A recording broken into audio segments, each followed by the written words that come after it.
Санжылкулуу Солтонкулдун уулу Сарыбай Алыбайдын Жаныбегин жөнү жок жерден "Сен бакшысың" деп аябай сабатат. Ошондон улам айыга албай Жаныбек көз жумат.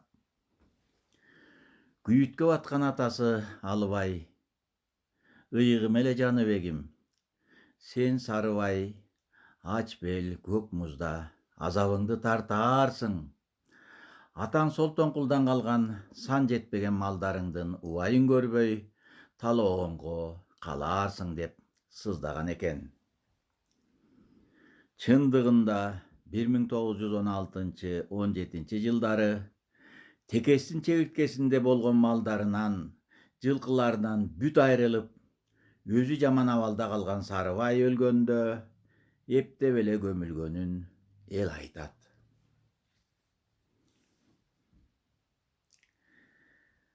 Ар бир адам жашоосунда көп жаңылат. Жаңылуу кээ бир адамдыкы өтө күчтүү чоң болот да, өзүнүн эле жашоосуна эмес, тукумуна, калган урпагына, жашоосуна дагы жаман жагынан таасирин, залакасын тийгизип коет. Кээ бир адамдыкы өзүнүн эле жашоосуна оорчулук алып келет. Адамдар көбүнесе байлык мүлккө караштуу адашууларды көп жасайт. Маңдай терин төкпөй туруп, белине күч келтирбей туруп, бирөөнүн адал эмгегин, ак акысын жеп алуу жана уламдан улам ошону кайталоо, уламдан улам ошону көбөйтүү менен адам адашуу жолуна түшүп, анын жүгү жеке эле өзүнө эмес, өзүнүн тукумдарына дагы залакасын тийгизип коюшу мүмкүн. Ошондой адашуулардын көбүн эсесин жүк кылып анын балдары көтөрөт.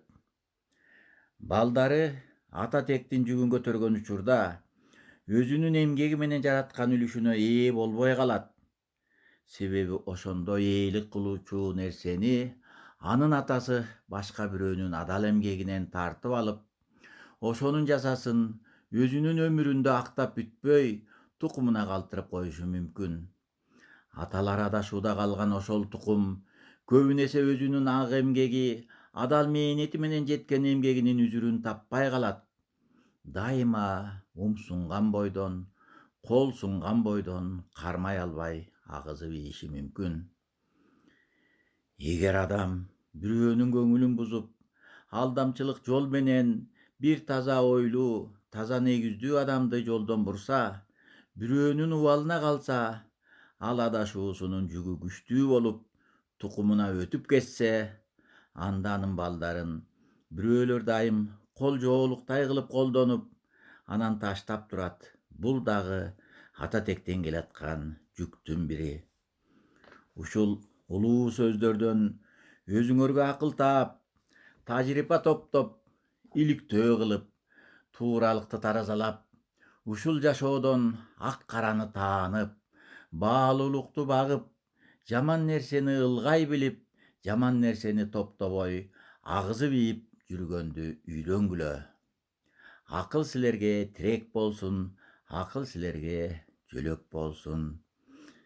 Чалынуубуз жок болсун, ийгилигибиз көп болсун, жашообуз нурга толсун.